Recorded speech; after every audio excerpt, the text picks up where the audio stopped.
Here we are at the end of period 1 of the 2024 Vindolanda excavation. What a difference 2 weeks make. When we started our excavation here, we had one objective. We wanted to deturf the Via Principalis.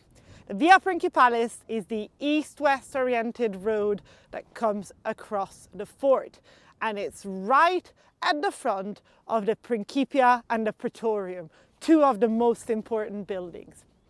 The Via Principalis in the 3rd and 4th century at Vindolanda is flagged with these beautiful paving stones.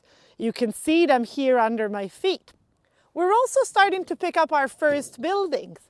You can see in front of me the southern wall of a barrack that we originally excavated between 2009 and 2012.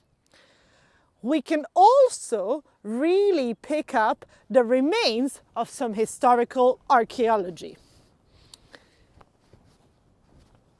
Over here, we have a trench that we didn't dig. This is the remains of an exploratory excavation by Eric Burley that extends a couple of meters further north. So the period 2 excavators will have to pick up the baton and find the extent of this trench. We are now in front of the commanding officer house, so it makes sense that the paving would look so beautifully well preserved. And it's interesting to note that we've got plough marks right here going in this direction. So the farmer really tried to make this field an arable one, and he failed spectacularly. But what's interesting about those plough marks is not the poor farmer's toil.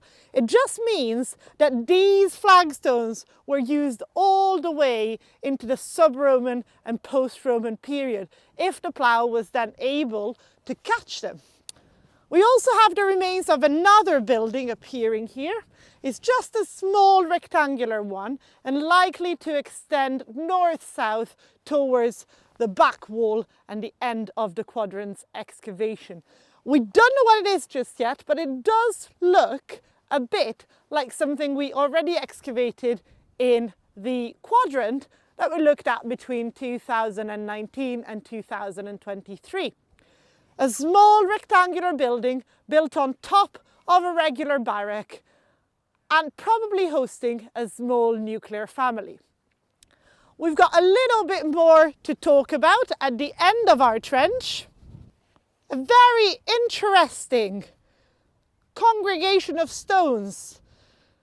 It looks a bit like a sub-Roman wall. There is not a lot of compaction, and it does look like there is a rectangular feature just appearing right here in front of my feet.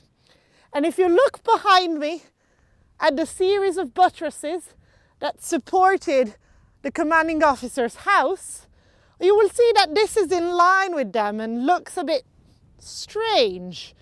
Is this a version, a much poorer version of those, just like this wall is a much poorer version of those? Are we looking at an extension, perhaps in timber?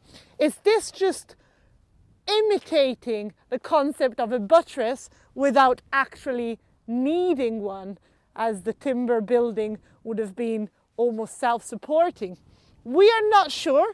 We're going to continue investigating. We're going to head north in our excavations towards the fort wall, towards Hadrian's Wall, and towards more exciting discoveries. Stay tuned.